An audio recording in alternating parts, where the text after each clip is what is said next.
बिस्मिल्लाहिर्रहमानिर्रहीम, अस्सलाम वालेकुम। एक और यौम इस्तिसाल कश्मीर, एक और बरस और एक और ज़ुल्म की दास्तान में गुज़रता हुआ वादी कश्मीर का एक ऐसा साल कि जिसके अंदर दोबारा से आलमी क़वानीन, आलमी जिनको हम कह सकते हैं कि so called rules and regulations, जो बाकी दुनिया पर तो लागू होते हैं मगर कश्मीर की जब बात होती है तो उसके ऊपर वो लागू नहीं होते।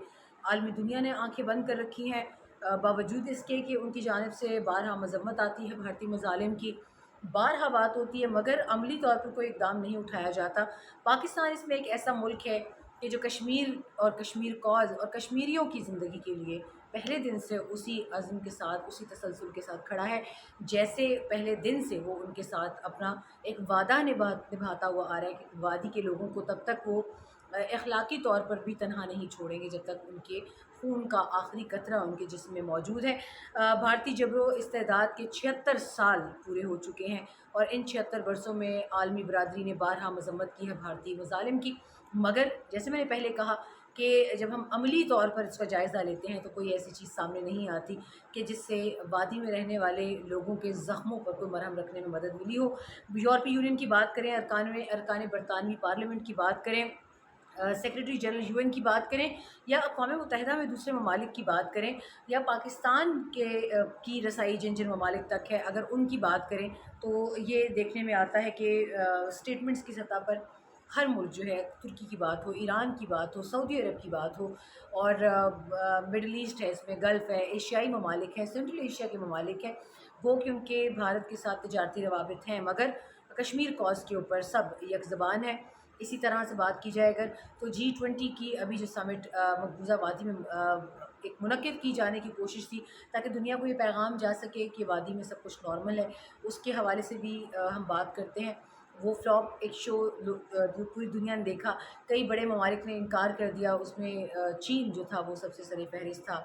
उसमें उसके बाद अमेरिका की बात की जाए, उनकी जानिब से इंसानी हुकूक़ की खिलाफ वर्जी के ऊपर सख्त बयानात सामने आए। अगर दौरा अमेरिका देखा जाए नरेंद्र मोदी का, भारतीय वज़ीर आज़म का, तो उनके दौरे अमेरिका के मौक़ों पर कई जगहों पर बहुत सख्त एहतजाज देखने में आया। मगर वजह क्या है कि अक़वाम आलम इस ज़ुल्म पर ख़ामोश है, उसके हवाले से भी बात करते हैं। यहाँ बरतानवी पार्लियामेंट के अरकान के मुताबिक कश्मीरी 76 साल से, मेरे सामने रिटन स्टेटमेंट्स हैं इनके, कि 76 साल से कश्मीरी लोग एक जहन्नुम में रह रहे हैं, ये बरतानवी अरकान पार्लियामेंट का कहना है। अक़वाम मुत्तहिदा के सेक्रेटरी जनरल एंटोनियो गुतेरेस के मुताबिक मसला कश्मीर का फ़ौजी हल मुमकिन नहीं, उनका भारत के लिए पैगाम है। वाशिंगटन पोस्ट ने आर्टिकल 370 की तनसीख को dark moment, India's dark moment in Kashmir करार दिया। दी गार्डियन ने आर्टिकल 35A की तनसीख पर कश्मीर को भारतीय कॉलोनी बनाने की कोशिश से तशबीह दी है इस अमल को। 30 जुलाई 2021 को 16 अरकान यूरोपीय पार्लियामेंट ने यूरोपीय अरकान पार्लियामेंट ने मकबूजा कश्मीर में इंसानी हुकूक़ की बिगड़ती सूरत हाल पर ख़त के ज़रिए शदीद तशवीश का इजहार किया था। ये भी पाकिस्तान की सिफारती कोशिशों का एक मुँह बोलता सबूत था, कामयाब सबूत था, जिससे पाकिस्तान ने अपनी तमाम सफारती हरबे जो हैं उनको इस्तेमाल किया और इन अरकान पार्लियामेंट ने, यूरोपीय अरकान पार्लियामेंट ने ख़त लिखा। ह्यूमन राइट्स वॉच और जेनोसाइड वॉच ने भी कश्मीर में जारी नस्ल कुशी और इंसानी हुकूक़ की संगीन पामालियों पर रिपोर्ट्स जारी की हैं। इसके अलावा अल जज़ीरा, BBC और TRT समेत कई मारूफ नशरियाती इदारे जो हैं, उन्होंने मकबूजा कश्मीर में नाजायज़ भारतीय इक़दामात की मजम्मत की है। 36,000 से ज़ायद लोगों को अब तक डोमिसाइल जारी किया जा चुका है भारत की जानिब से मकबूजा वादी में। इसको इसराइली इक़दामात से भी तशबीह दी जा रही है कि जिस तरह इसराइल ने रीसेटलमेंट्स के ज़रिए फ़लस्तीन के मकबूजा इलाकों में रीसेटलमेंट्स करा के डेमोग्राफ़ी चेंज कराई, वही फार्मूला जो है भारत उसको मकबूजा वादी में इम्प्लीमेंट कर रहा है। और इसके अलावा भी हम इन विजुअल्स की बात करें जो मैं आपको दिखाने जा रही हूँ, तो साथ साथ आपने कुछ तस्वीर भी देखी मज़ालिम, भारतीय मज़ालिम की, लेकिन इन विजुअल्स में भी देखा जा सकता है कि किस तरीके से भारत ने कश्मीर की वादी में जुल्म का बाज़ार सरगर्म जो है वो रखा हो।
کشمیر کی جب بات ہو تو کشمیری خواتین کا ذکر یہاں پر بہت ضروری ہے۔ ایک ایسا اہم معاملہ ہے کہ جس کے اوپر بہت کم لوگ بات کرتے ہیں، اب گویا کہ عالمی اخبارات اس پر ضرور بات کرتے ہیں، مگر ہم آج اس حوالے سے اسپیسیفکلی اس پہ کچھ ٹائم آپ کا لینا چاہیں گے۔ زیادتی کی متاثرہ کشمیری خواتین 75 سال سے انصاف کی منتظر ہیں۔ میں اگر یہ تفصیل آپ کے ساتھ ابھی شیئر کروں تو مقبوضہ کشمیر میں رنگی بھارتی جمہوریت کا سب سے بڑا شکار کشمیری خواتین ہیں۔ میں نے پہلے ان کی ڈیموگرافی کا ذکر کیا، ڈومیسائلز دے کے، زمینی حقوق دے کے، زمین خریدنے کا حق دے کے، پراپرٹیز جو ہے بھارت کے دوسرے حصوں سے ہندوؤں کو لا کر مقبوضہ وادی میں آباد کر کے اس کے خطے کے جتنے بھی خد و خال ہیں ان کو چینج کر کے، ڈیموگرافی چینج کر کے، اس کے علاوہ سب سے بڑا ایک ہتھیار جو ہے اس وقت بھارتی فوج کے پاس وہ یہ ہے کہ بھارت کی خواتین کو ظلم اور بربریت اور عصمت دری کا نشانہ بنایا جائے۔ بھارت کی ایک اور کوشش یہ بھی ہے کہ کسی طریقے سے نسل کشی کی جائے، ان کی نسلوں کو خراب کیا جائے، اس کا سب سے بڑا منہ بولتا ثبوت آپ یہ دیکھ سکتے ہیں۔ کشمیر میڈیا سروس کے مطابق 1989 سے 2020 تک 11,224 کشمیری خواتین بھارتی فوج کے ہاتھوں جنسی زیادتی کا شکار ہو چکی ہیں۔ یہ بہت بڑا نمبر ہے، اس پہ عالمی برادری اپنی تشویش کا اظہار کر چکی ہے۔ یورپی پارلیمنٹ میں، امریکی کانگریس میں، امریکی ہاؤس آف ممبرز میں اس پہ بحث ہو چکی ہے، مگر ابھی تک ان کے مجرموں کو نہیں پکڑا گیا کیونکہ ان کا تعلق بھارتی افواج سے ہے۔ صرف 1992 میں 882 کشمیری خواتین اجتماعی زیادتی کا شکار ہوئی ہیں۔ 1994 کی ہیومن رائٹس واچ کی رپورٹ کے مطابق بھارتی فوج اجتماعی زیادتی کو خوف پھیلانے اور اجتماعی سزا کے ہتھیار کے طور پر استعمال کرتی ہے۔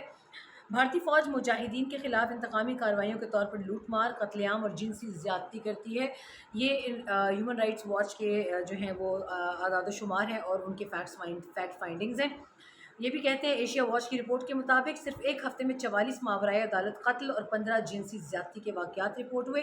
سزا اور جزا کے نظام کی عدم موجودگی کی وجہ سے بھارتی فوج کی پرتشدد کارروائیاں برسوں سے جاری ہیں۔ ایشیا واچ کا کہنا ہے 75 سال گزرنے کے باوجود زیادتی میں ملوث کسی کردار کو سزا نہیں دی گئی۔ ہیومن رائٹس واچ کا کہنا ہے research society of international law کی رپورٹ کے مطابق بھارتی فورسز نے 11 سے 60 سال تک کی خواتین کو نہیں بخشا۔ 11 سال کی تو صرف ایک بچی ہوتی ہے۔ بھارتی حکومت کی طرف سے کھلی چھوٹ کے نتیجے میں بھارتی افواج بلا خوف و خطر جنسی زیادتی کے جرائم میں ملوث ہیں۔ 1996 میں ہیومن رائٹس واچ کی رپورٹ کے مطابق بھارتی فوج ریپ کو تحریک آزادی کے خلاف بطور ہتھیار استعمال کر رہی ہے۔ 2005 کی ایک رپورٹ کے مطابق کشمیری خواتین کے خلاف جنسی زیادتی کی شرح دنیا میں سب سے زیادہ ہے۔ سوشل ڈیولپمنٹ کونسل کے مطابق بھارتی فوج کی زیادتی پر اکسانے میں AFSPA کا مرکزی کردار ہے۔ دی گارڈین کی رپورٹ کے مطابق 1969 سے 2020 تک میجر کے رینک 150 سے زائد بھارتی فوجی افسران منظم انداز میں جنسی زیادتی میں ملوث تھے۔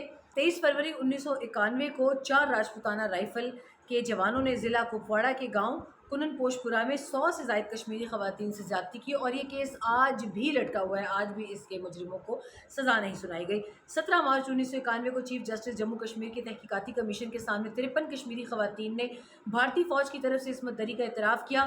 15 سے 21 مارچ 1991 کے دوران ہونے والے طبی معائنوں میں 32 کشمیری خواتین پر تشدد اور جنسی زیادتی ثابت ہوئی۔ 1992 میں امریکی اسٹیٹ ڈپارٹمنٹ کی رپورٹ میں بھی کہا گیا کہ کنن پوش پورہ سانحہ میں بھارتی فوج کے خلاف اجتماعی زیادتی کے ناقابل تردید ثبوت موجود ہیں۔